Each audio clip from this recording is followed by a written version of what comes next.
The year is 2026 and the world is starving. Not slowly, not quietly, loudly, violently, and without apology. Global grain prices have not simply risen, they have detonated. Wheat futures are at historic highs. Maize reserves across Europe and North America are thinning faster than governments can explain. The supply chains that once fed billions are cracking under the weight of climate shocks, geopolitical wars, and decades of agricultural negligence dressed up as economic policy. From the breadbaskets of Ukraine to the silos of the American Midwest, the story is the same. Less grain, higher prices, more hunger, and the poorest regions on earth, the ones that were never truly part of that global food system to begin with, are being told to tighten belts that were already cutting into bone. The Sahel has had this story before. For generations, the people of Burkina Faso, Mali, and Niger have watched their food security dangle like a carrot by international markets they never controlled. They have watched their harvests priced by commodity traders in Chicago and Paris. They have watched food aid arrive with conditions, with cameras, with politicians making speeches about generosity, while quietly securing the next export contract. They have watched, and they have suffered, and they have been patient. But patience in the Sahel has officially expired because something extraordinary is happening in a valley that most of the world cannot find on a map. A valley that has slept through centuries of colonial extraction, post-independence neglect, and structural adjustment programs that adjusted everything except the hunger. The Sourou Valley is waking up, and when it fully opens its eyes, the global food order will never look the same again. To understand what is happening here, you must first understand what the Sahel has been told about itself for decades. It has been told it is too dry, too poor, too conflict-ridden, too dependent, that its people lack the capacity, the technology, and the institutional framework to feed themselves at scale.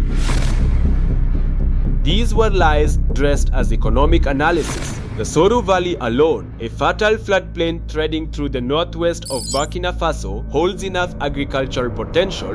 The river that gives it its name flows with quiet, patient power through soil that agronomists have known for decades is among the most productive in the sub-region. It was never the land that failed the people. It was the systems built around the land that failed them. Colonial trade routes designed to extract, not to feed. Post-independence governments more focused on urban political survival than rural agricultural investment. International development frameworks that encouraged cash crop dependency and discouraged the kind of sovereign food infrastructure that would have made aid unnecessary. The Sahel was kept hungry, not by geography, by design. And now the military leaders of the Alliance of Sahel States, forged through fire, legitimized through the fury of populations who had simply had enough, are dismantling that design piece by piece, brick by brick, irrigation channel by irrigation channel. They are not asking for permission. They are not waiting for a World Bank feasibility study. They are not holding press conferences to announce intentions. They are building. While global grain markets burn, the Alliance of Sahel States is quietly constructing the most ambitious sovereign agricultural infrastructure project in the history of the West African Sahel. And the Sourou Valley is its beating heart. The shift being engineered here is not a policy tweak. It is not a development program with a 5-year sunset clause. It is a civilizational reset, a fundamental reimagining of how the Sahel relates to its own land, its own water, its own food, and its own future. The model being built has a name. It is called the Sovereign Agricultural Fortress, and it is exactly what it sounds like. A fortress does not beg for grain. A fortress does not check international commodity prices before it decides whether its children will eat. A fortress produces, stores, processes, and distributes, all within its own walls, on its own terms, by its own people. This is what is being built in the Sourou Valley, and it starts with breaking the chains that have held Sahelian grain hostage for far too long.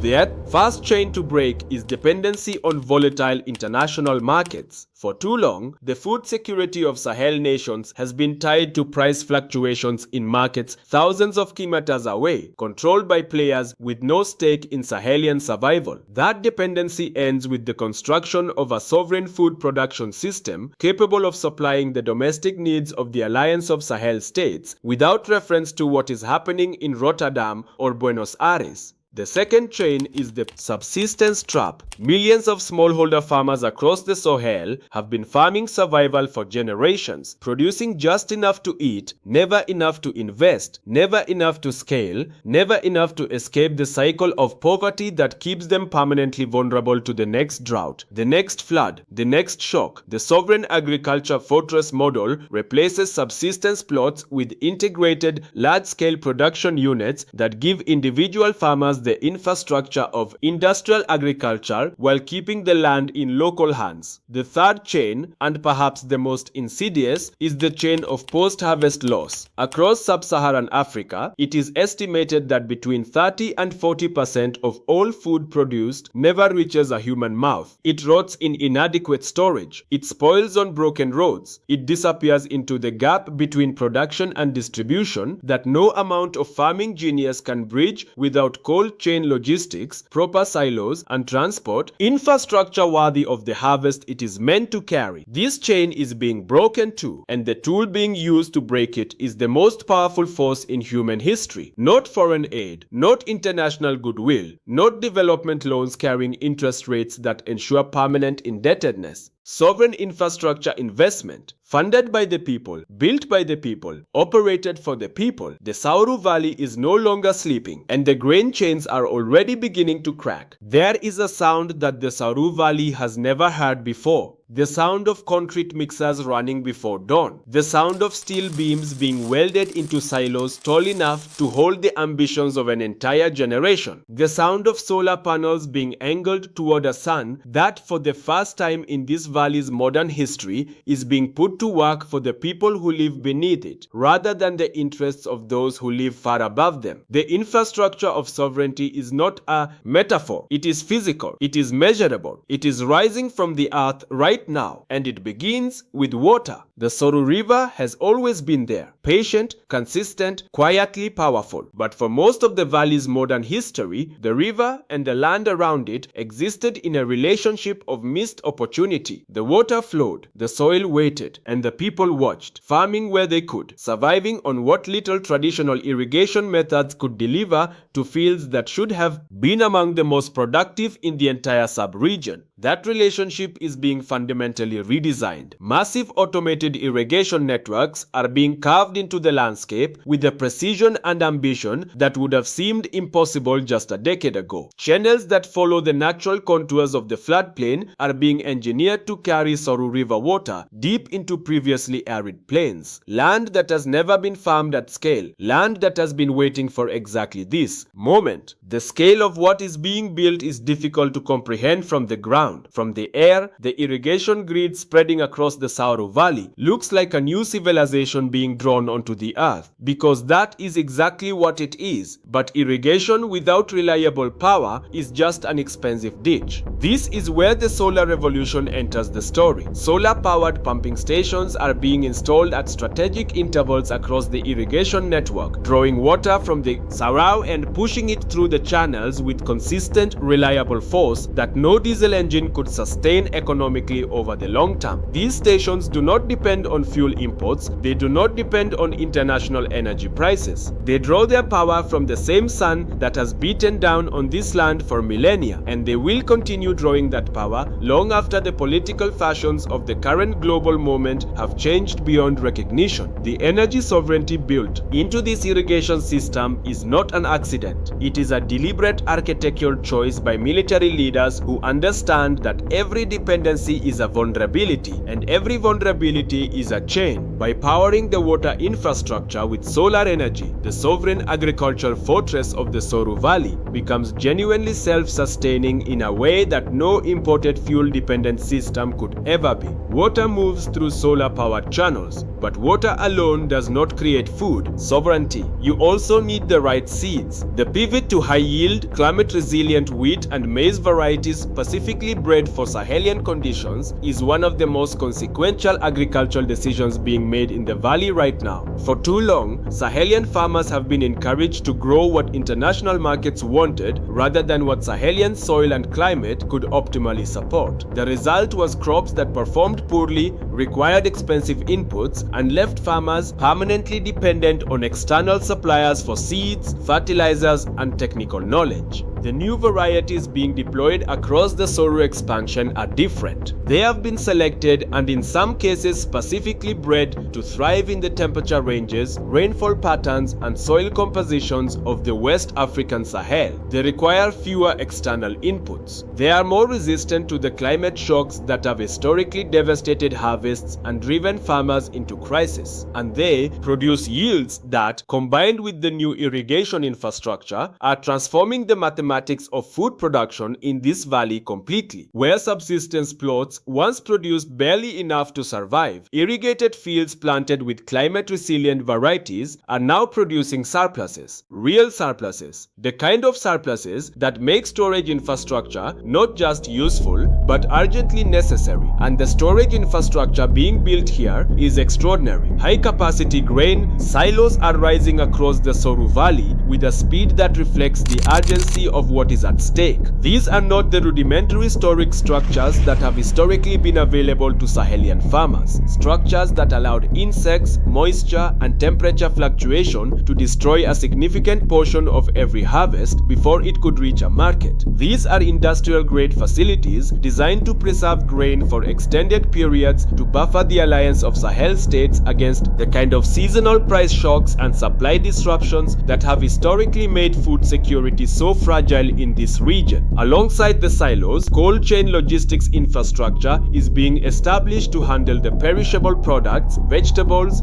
dairy, meat that a truly comprehensive food system requires. The cold chain is arguably the most technically demanding piece of the sovereign agricultural infrastructure puzzle because it requires not just facilities but an entire network of refrigerated transport, reliable power, and trained operators working in coordination across long distances. The Alliance of Sahel States is building all of it, and connecting all of it are the new transport corridors that represent perhaps the most visible physical transformation of the Sourou region. Roads capable of handling heavy agricultural transport are being constructed to link the valley directly to the urban centers of the Alliance, Ouagadougou, Bamako, Niamey, with a directness and quality that has never existed before. These roads are not just agricultural infrastructure, they are statements of intent. They are the physical embodiment of a decision made at the highest levels of the Alliance of Sahel States that the people of this region will no longer be geographically isolated from the economic value of their own labor and their own land. When a farmer in the Sourou Valley harvests wheat, that wheat will move quickly, efficiently, and profitably to the people who need it, without spoiling, without being intercepted by middlemen who extract value while adding nothing, without disappearing into the structural inefficiencies that have historically stolen so much of the wealth generated by Sahelian agricultural labor. But perhaps the most powerful element of the infrastructure being built in the Sourou Valley is not the silos or the roads or the irrigation channels. It is what happens inside the processing plants. Localized industrial midpush processing facilities are being established across the valley with a strategic purpose that goes far beyond simple food production. These plants are designed to ensure that raw agricultural products, wheat, maize, groundnuts, sesame, are transformed into value-added goods before they ever leave the region. Wheat becomes flour, maize becomes animal feed and industrial starch, oil seeds become cooking oil and protein meal. What was once exported as a raw commodity, priced by international markets and processed into profitable products by foreign industries, is now being transformed within the Alliance of Sahel States, keeping the value added by processing inside the regional economy where it belongs. This single shift from raw commodity exporter to processed goods producer has the potential to multiply the economic economic impact of Sahelian agriculture by factors that make conventional development projections look embarrassingly conservative. The infrastructure of sovereignty is being built, and it is being built to last. Abundance is not a gift, it is an engineering problem, and the Alliance of Sahel states is solving it. The word abundance has never sat comfortably in the same sentence as the Sahel. The global narrative about this region has been constructed around scarcity of water, of food, of stability, of hope.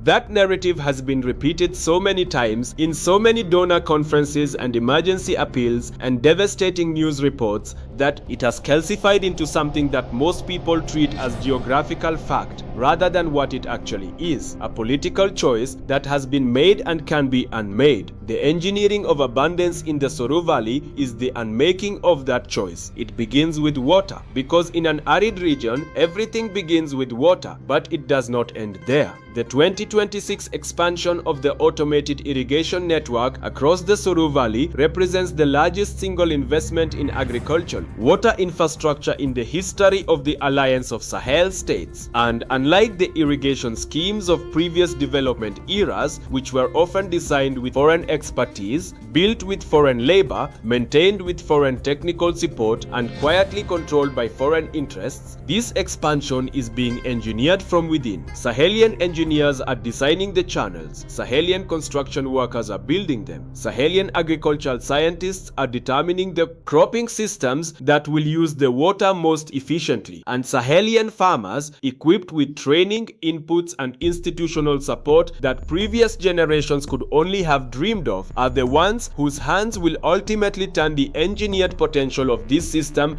into actual food on actual tables. The automated elements of the irrigation network are particularly significant. Traditional irrigation systems in smallholder African agriculture have historically required enormous amounts of human labor to manage, labor that competes with the labor of farming itself, and that introduces inefficiencies that reduce yields and increase costs. The automated systems being installed in the Sourou expansion use sensor networks and programmed flow controls to manage water distribution with the precision and consistency that human management alone cannot achieve. This means that a farmer in the Sourou Valley in 2026 is not just a farmer. They are the operator of a sophisticated agricultural system that combines their intimate knowledge of local soil and seasonal conditions with the precision management capabilities of modern irrigation technology. The result is a hybrid form of agricultural knowledge that is more powerful than either traditional practice or imported technology could achieve alone, and the crops being grown in this system are matched to it with equal sophistication. The high-yield, climate-resilient varieties being planted across the expanded Sourou irrigation network are the product of years of agricultural research, some of it conducted by international institutions, some by African research centers, and increasingly by scientists working specifically within the context of Alliance of Sahel States agricultural priorities. These varieties are not theoretical. They have been tested in Sahelian conditions. Their performance under the specific soil types, temperature ranges, and water availability of the Sourou Valley has been verified, and the numbers they produce are transforming the economic calculus of food sovereignty, where traditional rain-fed farming in this region might produce 1 or 2 tons of grain per hectare in a good year and nothing in a bad one. The irrigated, improved variety system being deployed across the Sourou expansion is producing consistent yields of 4, 5, 6, and in some cases 7 tons per hectare. The difference is not marginal, it is civilizational. At these yield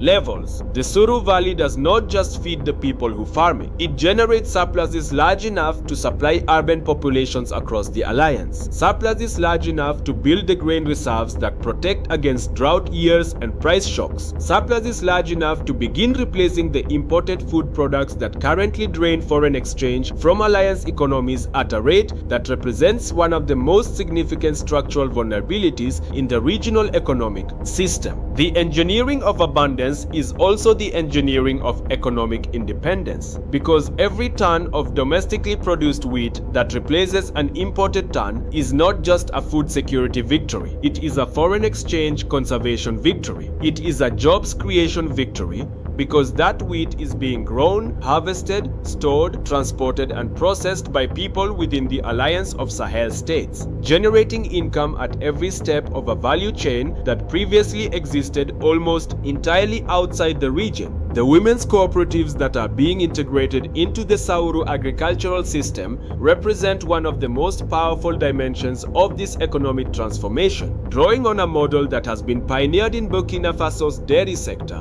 where solar-powered mini-dairies run by women's cooperatives have already begun replacing imported European milk powder with domestically produced dairy products. The Sourou expansion is deliberately structuring its processing and distribution infrastructure to create economic opportunities for women at every level. This is not tokenism.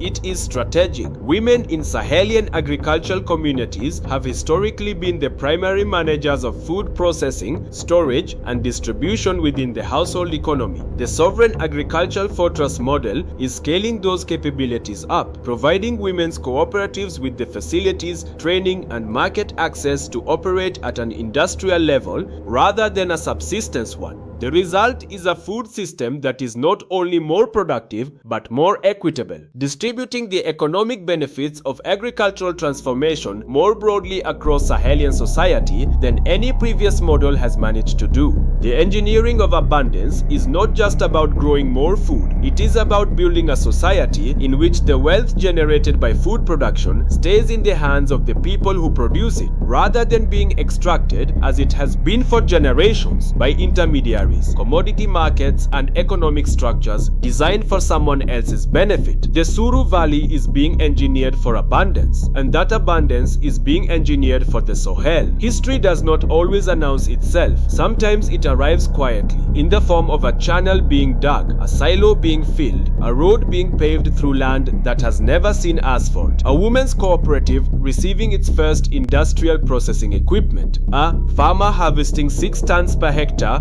from a field that used to produce 1. History is arriving in the Sourou Valley right now, and when it is fully arrived, when the irrigation networks are complete, the silos are full, the processing plants are running at capacity, and the transport corridors are moving sovereign Sahelian food to sovereign Sahelian tables, the world will look back at this moment and understand that something irreversible happened here: the birth of food sovereignty in the Sahel. Food sovereignty is a term that has been used in development circles for decades. It has appeared in conference declarations and academic papers and activist manifestos, but in most of the places where it has been invoked, it has remained exactly that: a term, an aspiration, a political position rather than a physical reality. In the Sourou Valley, it is becoming a physical reality, and it is becoming one through a combination of factors that no previous generation of Sahelian leaders has managed to assemble simultaneously: political will, sovereign financing, indigenous technical capacity, and a population that has lived through enough manufactured dependency to understand, viscerally and completely, why sovereignty over their own food is not a luxury but a survival imperative. The political will driving this transformation cannot be separated from the historical moment that produced it. The military leaders of the Alliance of Sahel states came to power through popular uprisings against governments that populations judged to have failed them, failed to provide security, failed to deliver development, failed to translate the natural and human wealth of the Sahel into actual well-being for actual people. The legitimacy of these leaders rests on their ability to deliver differently. The Sourou Valley project is delivery, tangible, measurable, photographable delivery. It is also a demonstration to populations that have been told for generations that their governments cannot be trusted to invest public resources effectively, that sovereign infrastructure investment works. That when the people of a nation pool their resources and direct them toward the strategic priorities chosen by those people rather than external creditors, the results are different from what the dependency model has always produced. The Patriotic loan model, through which the Alliance of Sahel states has mobilized billions of CFA francs from its own citizens and diaspora, is funding significant portions of the Sourou expansion. This is not a coincidence, it is a deliberate demonstration of the principle that undergirds safeguards the entire sovereign agricultural fortress model that the people of the Sahel have the resources, the capability, and the will to build their own future if they are given institutions worthy of their trust and leaders worthy of their investment. The citizens who subscribe to the Patriotic loan are not passive beneficiaries of government largesse. They are investors in a project they own, and the Sourou Valley is part of what their investment is building.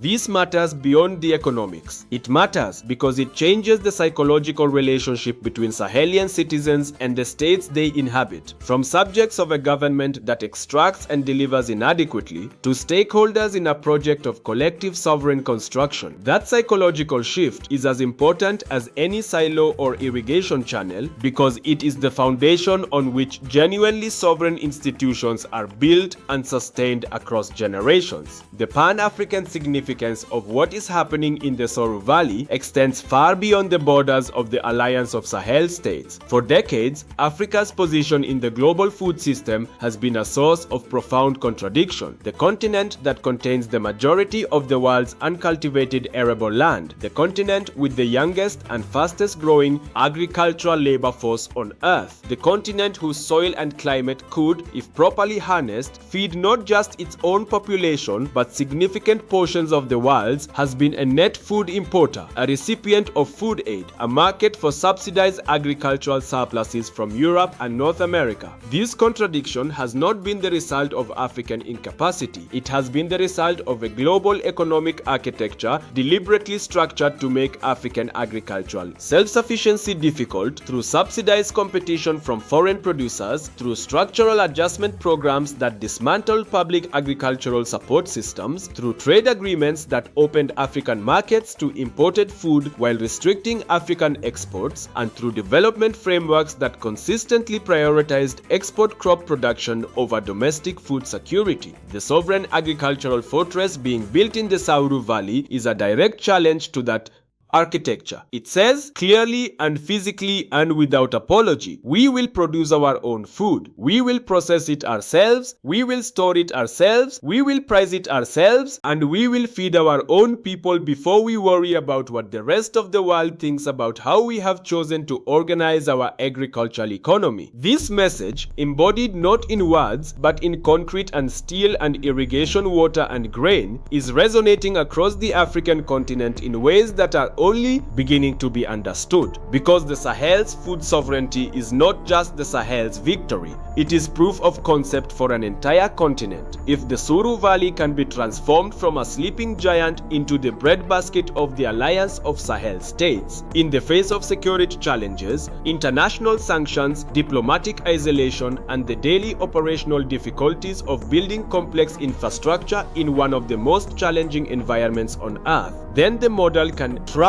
It can travel to the Niger River Valley, to the Congo Basin, to the Ethiopian highlands, to every fertile region on the African continent where the gap between agricultural potential and agricultural reality has been maintained by systems of dependency that serve everyone except the people who live there. The Sourou Valley is not just feeding the Sahel, it is writing the manual for African food sovereignty, and that manual, written in irrigation water and solar energy and climate resilience seeds and the sweat of farmers who finally have the infrastructure their labor deserves, will outlast every government, every military leader, every international institution, and every commodity market that has ever told the Sahel it cannot feed itself. The grain chains are broken, the infrastructure of sovereignty is rising, the engineering of abundance is underway, and the birth of food sovereignty, real, physical, measurable, sovereign food independence, is happening right now in a valley that the world forgot, being built by a people that the world underestimated. The Sahel was never weak, it was never incapable, it was never destined for hunger, it was simply waiting, with the patience of people who have survived everything for this exact moment. The Sourou Valley is awake, and it will never sleep again. This is the Sahel Bulletin. Subscribe, share, because this story belongs to all of us.